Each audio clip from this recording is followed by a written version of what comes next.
Good evening. Welcome to WSBI, your resource for success podcast program, where you get to meet inspiring women-owned businesses from across the country. And now, for your host, Kimberly McLemore.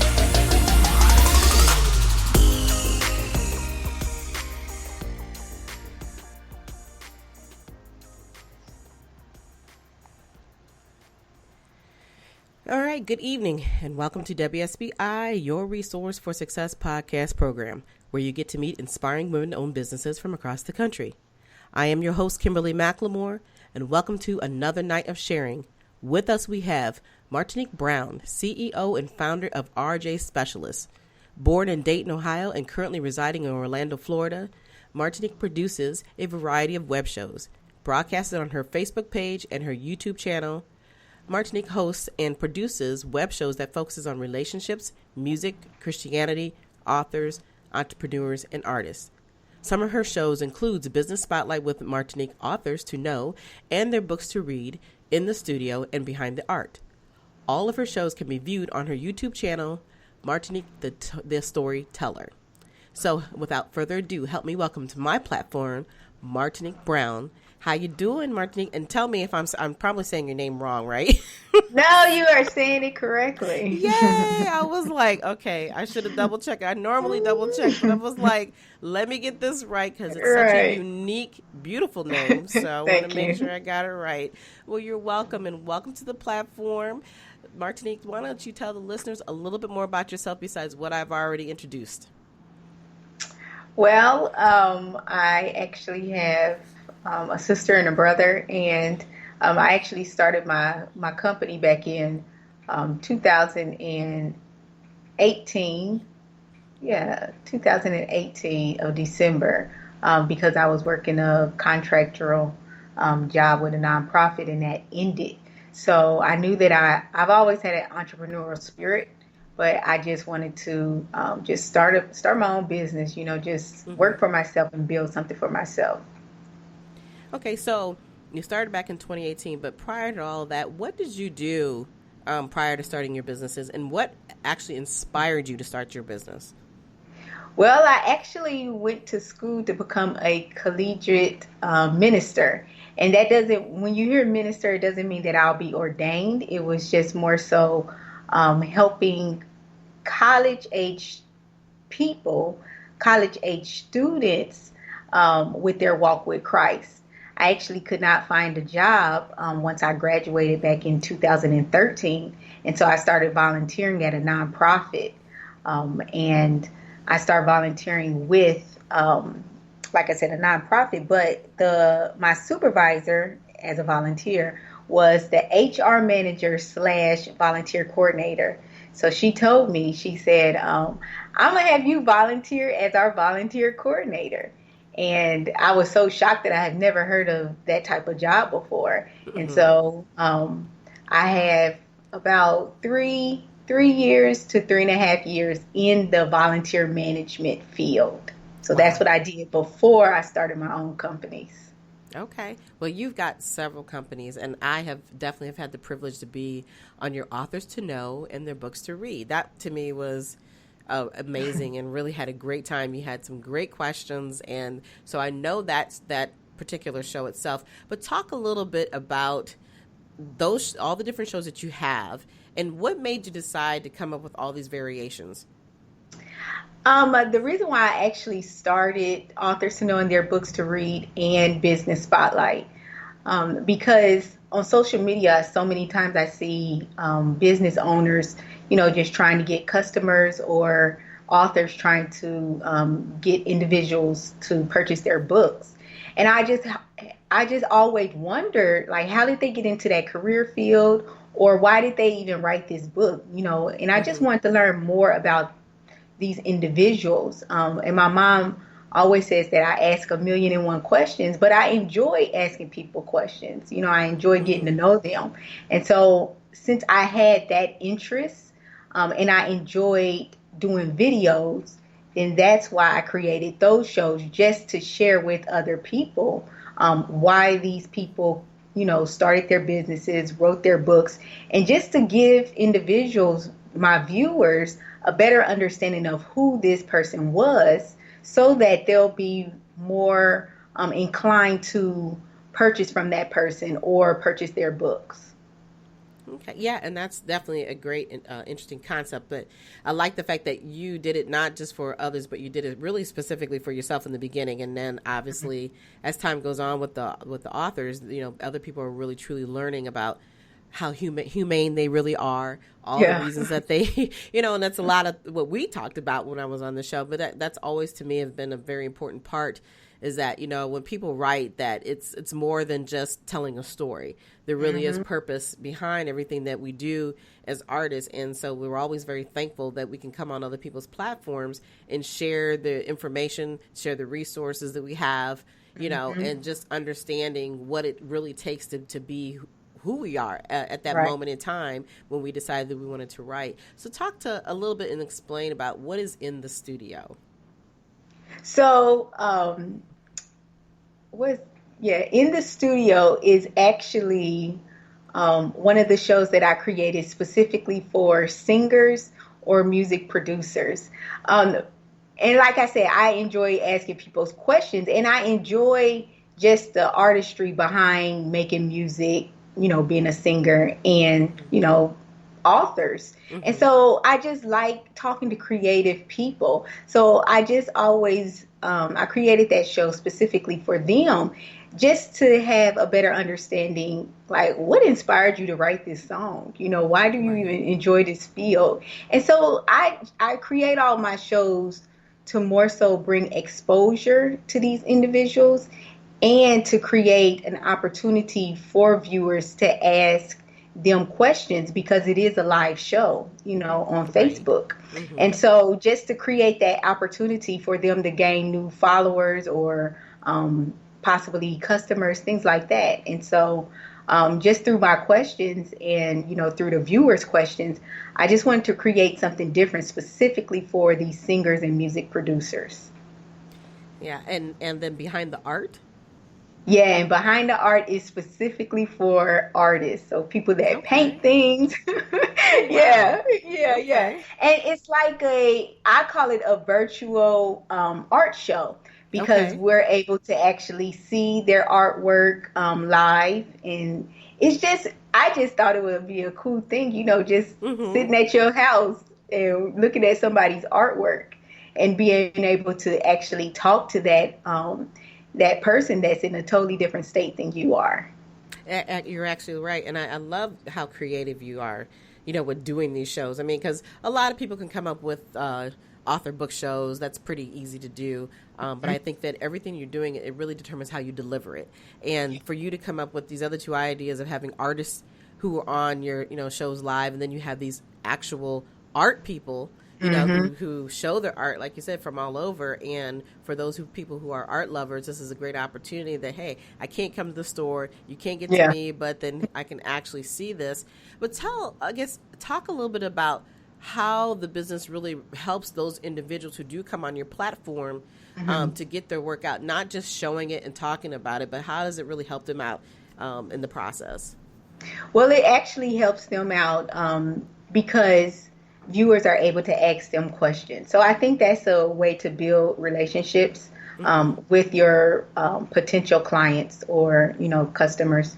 And then also all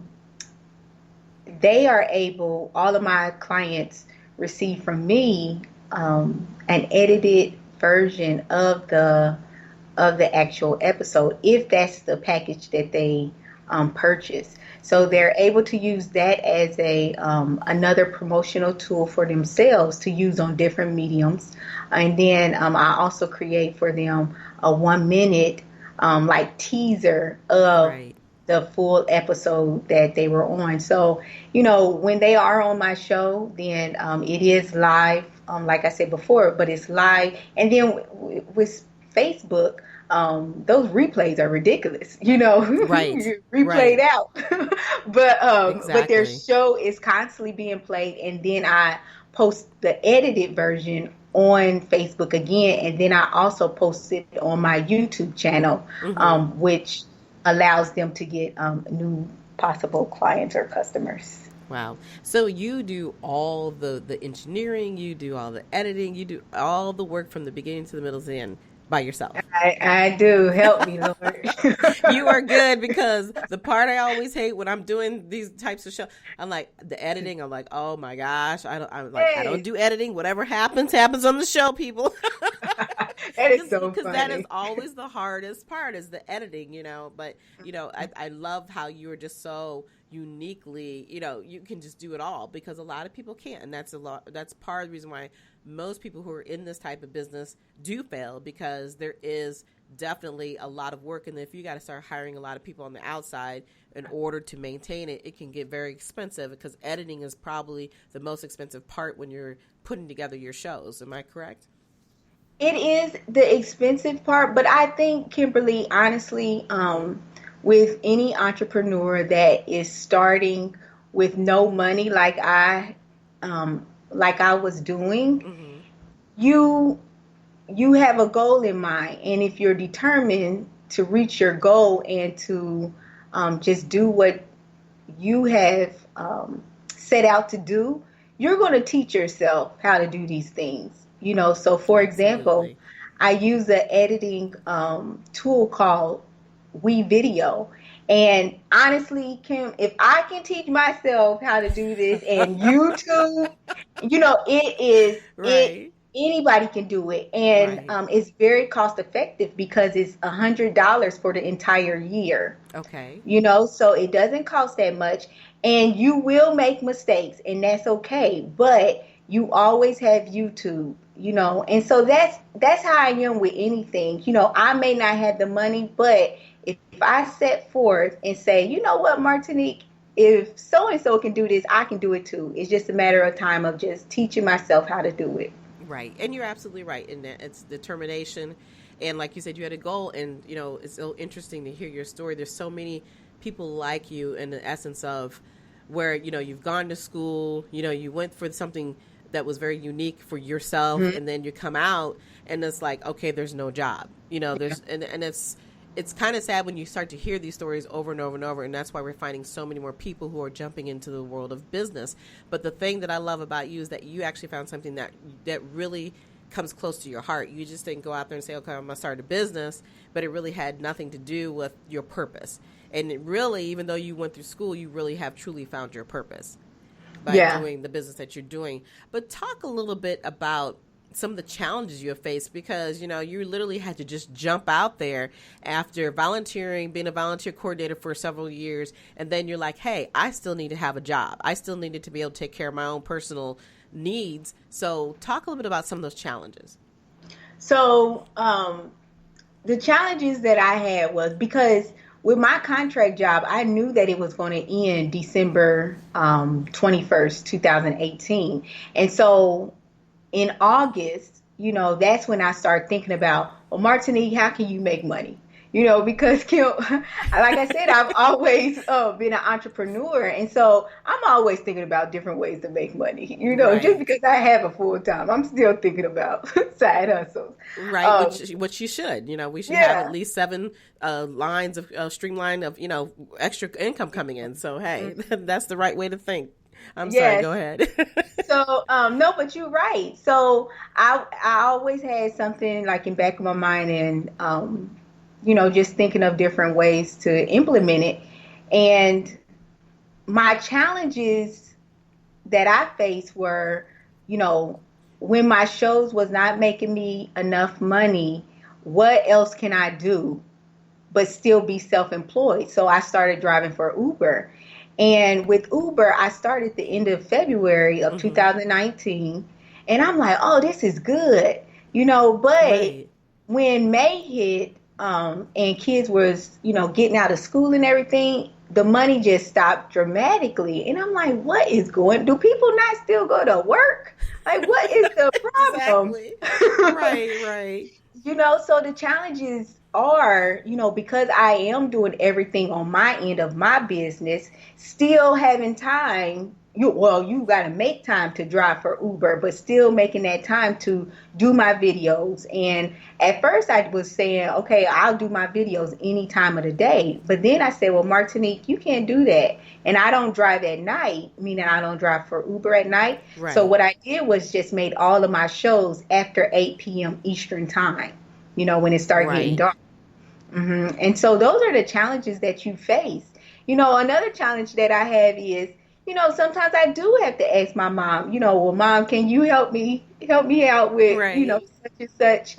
And it was like I would have the money, but of course I didn't have all of the money when the due date was.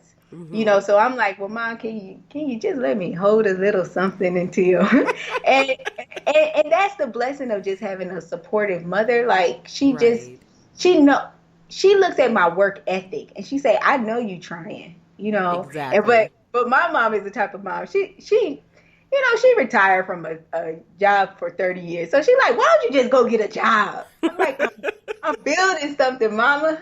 I'm building.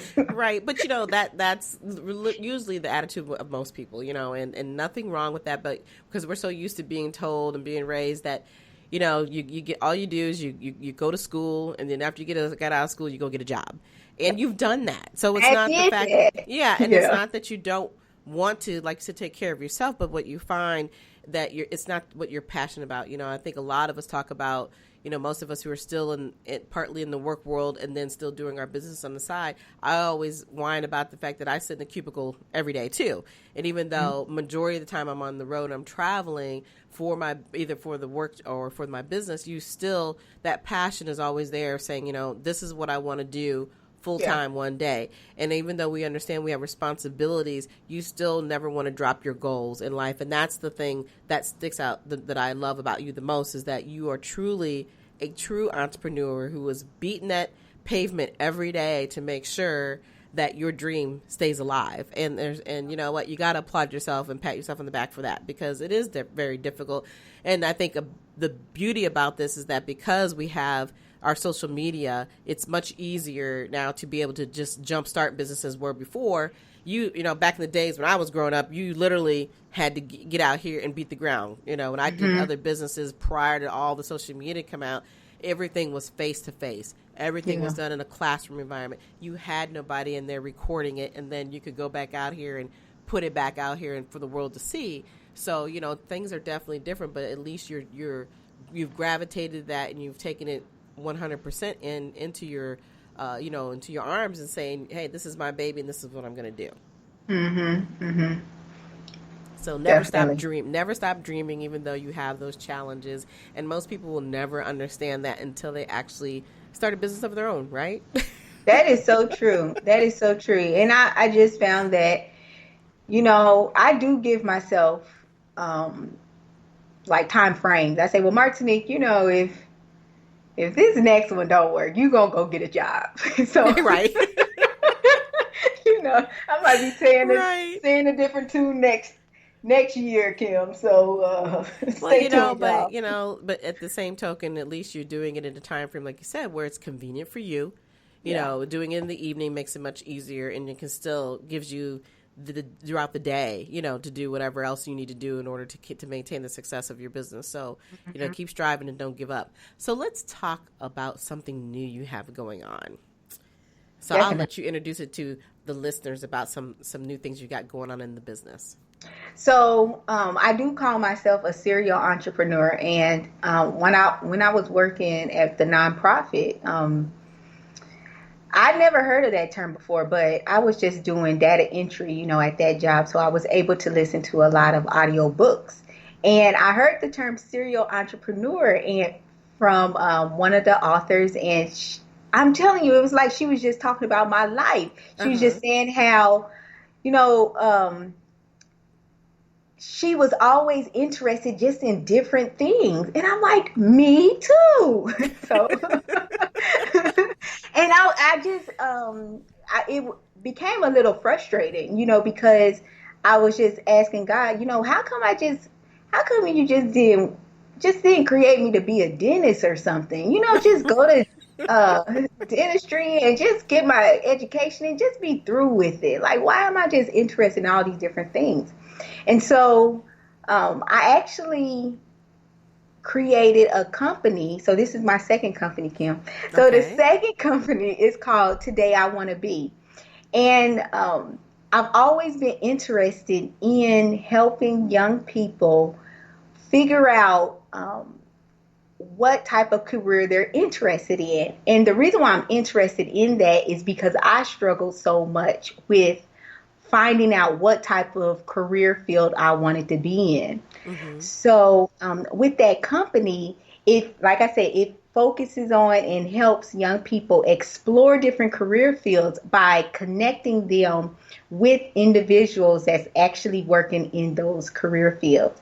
So my first product is actually a 2020 calendar that features Black women and their careers to encourage Black girls to explore different career fields. I like that. And I did see you post that on Facebook. And I was like, oh, this is unique. This, it's different because, we've all seen calendars that, have, the nicest looking man on there or, the Yeah. pretty girl. But I love the concept of what you're trying to do, showing the reality of what we can be, whenever we decide that we're ready to put that hard work in there to reach our goals in life. So talk about the process of that, of the calendar, and what do you do as far as, like, do you interview people in order to have them beyond the actual calendar? How do you work that process? Well, it's actually not, to me, it's not a difficult process. The way that I selected the women was I knew all of them to some extent. Either they've been on one of my shows or I went to school with them or they knew somebody that would be great for the calendar. I did want to start with Black women because I'm a Black woman myself. Right. And with this calendar is, I try to help people understand that it's so much more than a calendar because we have weekly goals on here for the girls. We also have words of encouragement for the girls as well. And I told the women to focus on what would you say to a young girl that does not have anybody to encourage them. So that's throughout each month, just words of encouragement. And then each month, middle schoolers, high schoolers, and college students are able to do a virtual live interview and be a co-host to interview the professionals and ask them more about their careers as well as get to know them individually. And so one of my requirements for the professionals is that they must love what they're doing. I can't have Right. somebody that's all grumpy and like, I hate this Right. job. Don't ever come into this field. So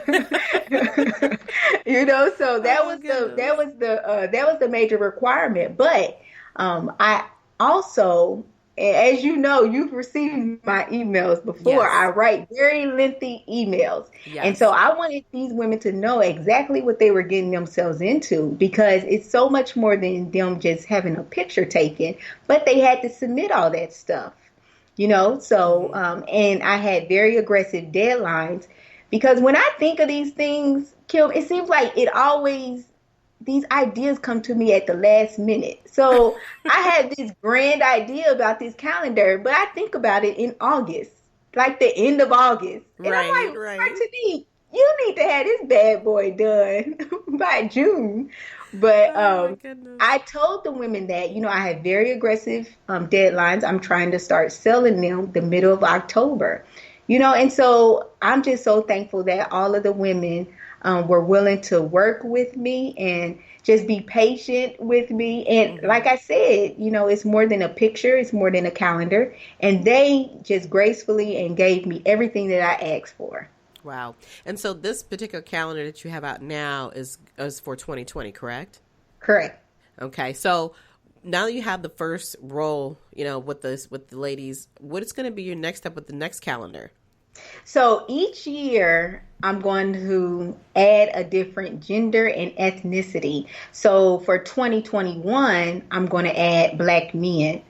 for 2022. So it's going to still have the Black women, Black men for 2021. And then I'm thinking 2022, I'll add Hispanic women. Okay. I love that. Yeah, so I want people to know that's listening, this is not just for Black people, but I want to reach all, kids and youth to help them see themselves in these different careers. Exactly. And really just expand their surrounding, because sometimes you never get to meet a veterinarian that's Black, and so to allow them the opportunity, because that's who I have featured in the calendar, to allow them the opportunity to actually meet somebody that looks like them and to ask them questions to figure out if this is something they want to get in, go into before they, spend that 4 years in college. Well, exactly. And if they're providing valuable content information, that's definitely very helpful. So with this calendar business, I mean, like I say, you have a whole new business. So what is the goal that you're trying to reach beside the education part of, is this what you want to be when you grow up, so to speak? Are you going to be having any live type shows or any opportunities for people to come and visit you or meet these people in person, get the calendars, Are you going to be doing that in the near future? I would love to. So I am putting myself on like maybe a 2 to 3 year plan. Have you ever been to Essence Festival? No, I have not. That's going to be my check off the box goal. Yes, I didn't go this year. I know. So with the Essence Festival, it's in New Orleans Convention Center, and they have all these different areas, and that's what I eventually want. I want to have it in a large space and everything is sectioned off based off of the industry. So you might have your technology, you might have your, arts, meaning like being an author or just being a photographer, something artsy like that.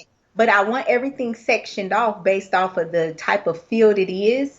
And I want it to be free for parents and kids to actually come and meet these individuals and have an opportunity to ask these professionals questions. Wow, that would be great. But in the meantime, you might be able to start that. You got a 2 to 3 year, process here, or, goal. So hopefully we can see you before then and maybe do a mini type, program. Yeah, like that's that. what I think I'll have to. Yeah, I'll have to start off with something small. Of course, I want to start. I was just telling you my grand. Yeah, your grand. My grand. Look, speaking to it. Yes, got to speak into existence, right? Absolutely, absolutely. Yeah, I think it's wise to start small. Since I do live here in Orlando, just to start small, see what professionals will be interested in being a part of it, and just go from there. Well, it all sounds phenomenal, and I'm really excited for you that you're, pushing yourself out there to do more and, to give us more information, because that's really what you're about. You're an information giver, between all your other shows and then now this is going to be amazing for you. So, Martinique, tell everybody how they can get copies of this or how they can reach out to you, whether it's wanted to be a part of your shows that you have or purchase the new calendars. So the easiest way, specifically if you want to purchase a calendar, if you could just go to the website, which is todayIwant2be.com. Just go to that website and you can purchase your calendar there.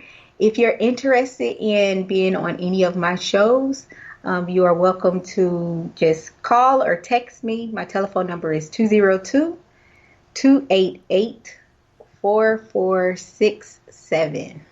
Okay, and could you repeat the website for the calendars again, please? So that's www.todayIwant2be.com. All right, awesome. Well, I appreciate you coming on my show this evening and taking the time to just be a part of this, because this is exciting. I love doing new things and something interesting. And of course, I always love to have a fellow podcaster hanging out with me. So I appreciate that. But if you had any last words that you wanted to share with the listeners, what would that be? For the listeners, I just want to share with you all, if you truly have a goal or something that you would like to do, just go for it. And honestly, the best way to do something is not to talk yourself out of it, but to just do it. And honestly, you will learn as you go, and you will become so much better, and you will not have any time wasted, because if you look back at the things that you wanted to start a year ago, it's already a year later, and you could have already had a year under your belt. So I just would encourage you to just go for it and just do it. Absolutely. Couldn't have said that better myself. So really, at the end of the day, people, 2020 is around the corner. And if you have not already started planning, you are actually absolutely behind the curve at this point. You really need to move forward. We really have about 6.5 weeks left of this year. And I still can't believe the year is actually coming to an end. But you know what? It's time for you all to live your dreams. You heard it from one of the sweetest people I know here is Martinique. She is just the sweetest person, but I love her attitude. I love the go-getter mentality. And, if she can do it, anybody can do it. If I can do it, believe me, anybody can do this, okay? So, it's time for you all to live out your dreams and, start now. It doesn't matter what your age is. If it's something you want to do, get it accomplished. But I want to say thank you all for listening to my show tonight. I am here every Thursday evening at 7 p.m. As you know, the holidays are coming into play. So the show will not be on for Thanksgiving, of course. And then through the month of December, we have an actual shutdown as well. And I will be reminding you all that we'll be coming back in full-fledged in January of 2020 with some great people coming on board during this month of January. But you can follow us on iHeartRadio, Spotify, Apple Podcasts, Podcast Addict, Google Podcasts, Castbox, Spreaker, and of course YouTube. But until then, you all enjoy the rest of your evening, and good night. Good night, everyone. We will be back next Thursday evening at 7 p.m. Follow us on Spreaker, www.spreaker.com/user/WSBI. View our new WSBI website anytime at www.wsbillc.com and on Facebook, Twitter, YouTube, LinkedIn, and Instagram.